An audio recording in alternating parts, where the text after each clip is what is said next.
All right, and we are back. Dave's betting corner. What you've all been waiting for. NFL Survivor Pool, Week 7. I got Franco back this week. He had to miss the show last week. But Frank, how are you feeling coming out of that big win? You used the Chiefs last week. How are you feeling going into this week? I feel nervous this week, but after what I saw people sit there on Sunday, we had a lot of people take losses this week, which included a lot that were eliminated for good. Most of them were on. We thought it'd be more, but it was San Francisco and Philly. 9 losses right there between those two teams. I had my Thursday win. I was just coasting through the weekend.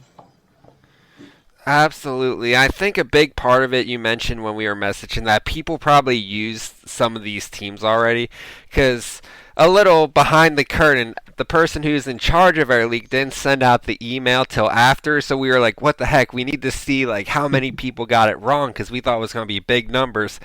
But only a handful there. We had some people lose on really stupid games. There's someone picked. Did you see someone? I just am now seeing this. Someone picked the Giants. How did how did somebody pick the Giants? Someone used the Chargers. It's crazy what these people use. Frank, which one is a stupider pick? They're all dumb picks, but was the Giants a worse pick or like the Chargers? Which one was a worse pick? Or Atlanta? I think Atlanta was the worst one. I mean, there was a Desmond Ritter home winning streak. Whenever he was at home, he was like winning. But what was that? Probably like 3 games. Atlanta's just not a good team. I don't know how you can pick them, especially already having a loss on the season. It's one of those things where you see just like so many like some people try to get way too cute. We're getting to that point. Everyone's used like the big three, big five at this point. You've seen a lot of Chiefs, Dolphins, Bills. A lot of these teams are off the board, so it's really key to still have some of them down the stretch. Before we get into our top three we each have, I'll just recap our picks so far. Frank, if we keep this going, it's going to be a longer and longer recap. You're not wrong. I've got the Commanders, the Giants, the Chiefs, the 49ers, the Dolphins, and Rams all off the board. I switched the Rams last minute last week. Thank goodness I talked that out on the podcast, or I would have been one of those Eagles losers. Frank, he's used the Ravens, Cowboys, Seahawks, Eagles, Dolphins, Chiefs, all in that order. So let's get right into it for week 7 here. Polls are starting to dwindle down. Frank, who are your top 3 teams that people should look at choosing? For me, this week's pretty wide open, but just to like focus in on the top 3 biggest spreads, we have Bills at Patriots -8.5. Bills did not look good last week against the Giants. They should have lost that game, honestly, if it wasn't for some coaching blunders or quarterback audibles, however you want to determine that one went. Bills have dominated the Patriots as of late, pretty much since Tom Brady left. So that's why that spread is at 8.5.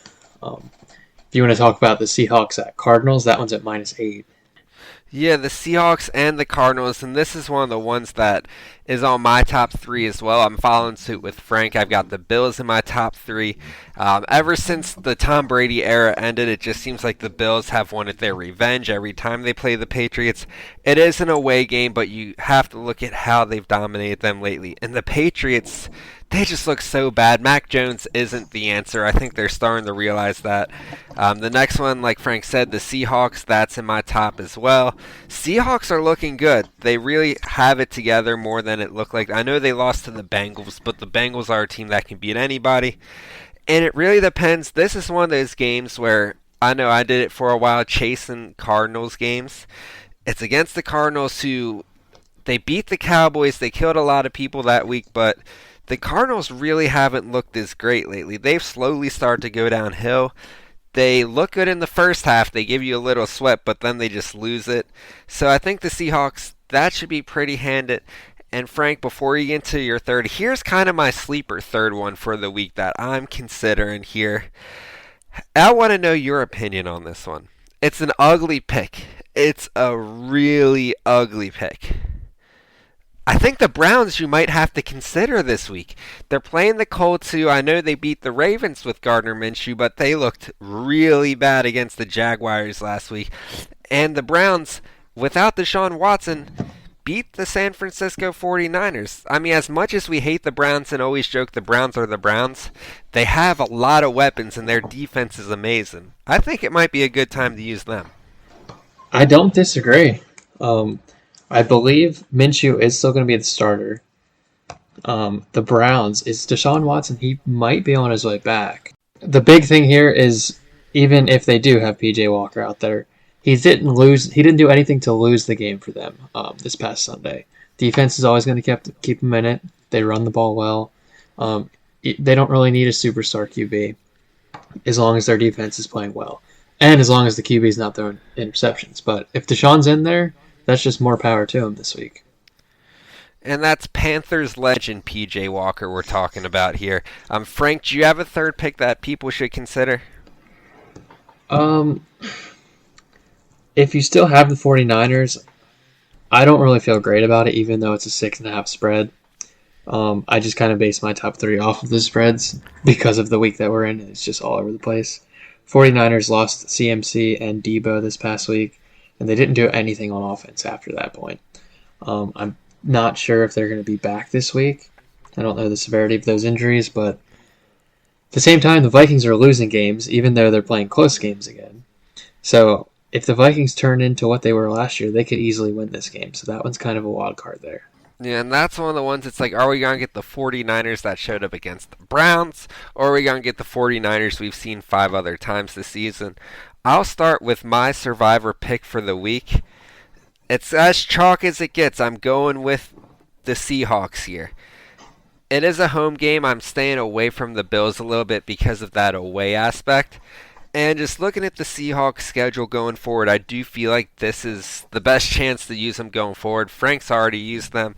If they win this week, they play the Browns the following week, which we just said the Browns can, keep it tight with anybody. Then they're on the road against the Ravens. I think that's a no. They play the Commanders, which they can probably win that one, but the Commanders can be sneaky. And then they go Rams, 49ers, Cowboys, 49ers, Eagles, Titans, Steelers, and then away at the Cardinals in the final week of the season. There's just not a spot the rest of the season I feel super comfortable using them, so I'm locking in the Seahawks for my pick for Week 7 for Survivor. I like that pick, Dave. They really could have won against the Bengals last week.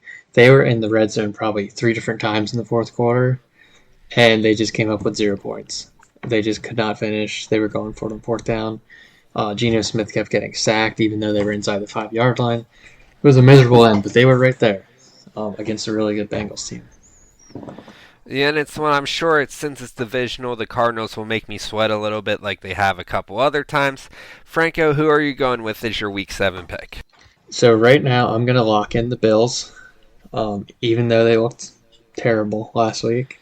I just don't think they'll look like that twice in a row. I really don't.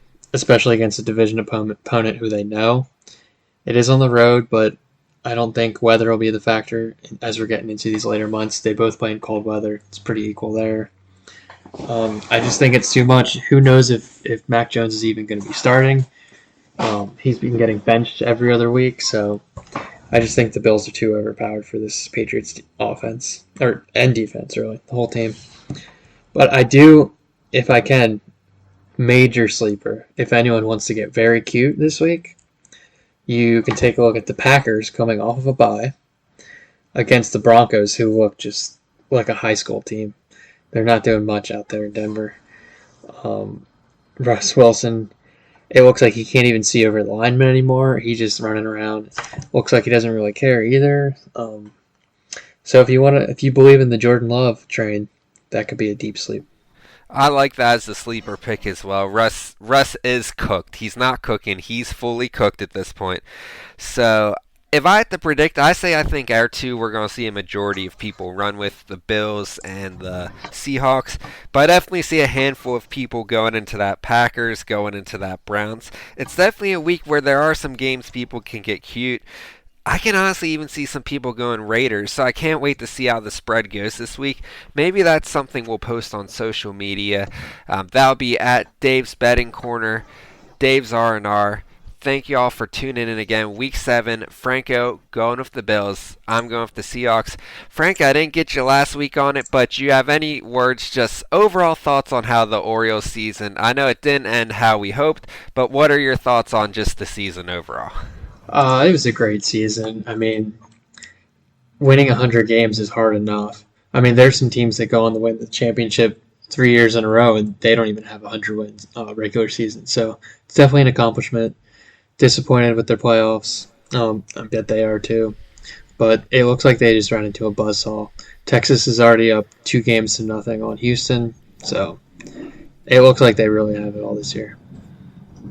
Yeah, as disappointing as the end result was against the Rangers, I mean, we exceeded odds insanely. The Orioles to win the AL, Frank, it was plus 2,000 to start the season. So anyone who put any sort of money on that just to win the AL East, they were looking really, really good. They're probably laughing all the way to the bank right now.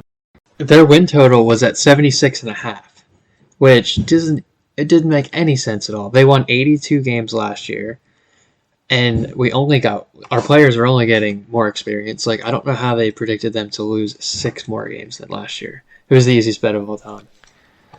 People just don't believe in us, but we believe in the O's, and people keep believing in us with your survivor picks. Like I said, that's Frank locking in the Buffalo Bills against the Patriots. I'm locking in the Seahawks against the Cardinals. Thank you for listening, everyone. Stay tuned. Best of luck in your survivor polls.